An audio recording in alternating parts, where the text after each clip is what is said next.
Assalamualaikum warahmatullahi wabarakatuh. Bertemu lagi dengan saya, Messi Atika dari 3F Komunikasi Pemasaran.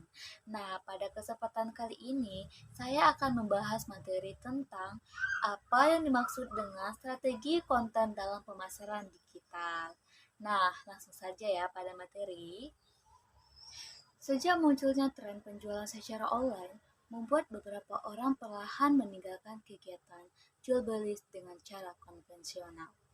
Saat ini, pebisnis dapat memaksimalkan eksistensi teknologi dalam memasarkan produk. Salah satunya yaitu media sosial yang saat ini difungsikan untuk berbagai hal, tak terkecuali belanja. Instagram menjadi salah satu wadah pebisnis untuk melakukan strategi pemasaran digital. Seperti yang telah diketahui, saat ini Instagram menjadi salah satu media yang banyak digunakan. Keadaan ini memunculkan peluang untuk menciptakan strategi pemasaran menggunakan media digital agar lebih cepat meraih perhatian publik, yang disebut dengan content marketing atau pemasaran konten. Dalam penerapannya, konten marketing merupakan suatu kegiatan pemasaran yang menjadikan konten sebagai bahan utama untuk melakukan promosi agar produk lebih dikenal hingga mendapatkan potensial buyer. Strategi konten dalam pemasaran digital merujuk pada perencanaan, pengembangan, dan distribusi konten secara online dengan tujuan untuk mencapai tujuan pemasaran tertentu. Konten dalam Konten dalam konteks ini dapat berupa teks, gambar, audio, video, infografis, atau bentuk konten lainnya yang dapat disebarkan melalui berbagai platform digital seperti situs web, media sosial, blog, dan lainnya. Nah, berikut adalah beberapa elemen kunci dari strategi konten dalam pemasaran digital.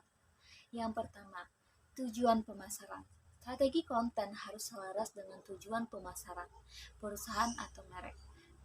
Tujuan ini bisa berupa peningkatan kesadaran merek, generasi prospek, konversi penjualan, retensi pelanggan, atau tujuan lainnya. Yang kedua, target audience. Identifikasi dan pemahaman audiens target sangat penting.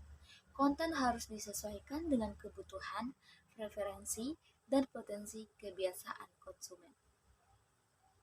Yang ketiga, pengembangan konten. Proses ini mencakup penelitian, perencanaan, dan pembuatan konten yang relevan dan berkualitas. Konten harus informatif, menarik, dan sesuai dengan kebutuhan audiens. Yang keempat, optimasi SEO. Mengedit konten dioptimalkan untuk mesin pencari atau SEO, sehingga lebih mudah ditemukan oleh audiens target melalui hasil pencarian yang organik. Yang kelima, distribusi konten. Menentukan platform distribusi yang tepat seperti media sosial, email, blog, atau situs web. Distribusi juga melibatkan pemilihan waktu yang tepat untuk memaksimalkan jangkauan. Yang keenam, pengukuran kinerja. Analisis tindakan terhadap kinerja konten dengan menggunakan metrik tertentu seperti jumlah pengunjung, tingkat interaksi, konversi, dan lainnya. Analisis ini membantu dalam penyesuaian strategi berdasarkan hasil yang diperoleh. Yang ketujuh, konsistensi dan branding. Menjaga konsistensi dalam gaya, suara, dan nilai merek dalam semua konten untuk membangun dan memperkuat identitas merek. Yang kedelapan, adaptasi dan pembaruan. Terus memadukan tren industri, respon audiens, dan perubahan platform algoritma untuk mengadaptasi dan memperbarui strategi konten secara berkala. Nah, strategi konten yang efektif dapat membantu membangun hubungan yang lebih kuat dengan audiens, meningkatkan visibilitas merek, dan meningkatkan kinerja pemasaran digital secara keseluruhan. Demikian materi yang dapat saya sampaikan. Apabila ada kesalahan dan kekurangan, saya mohon maaf.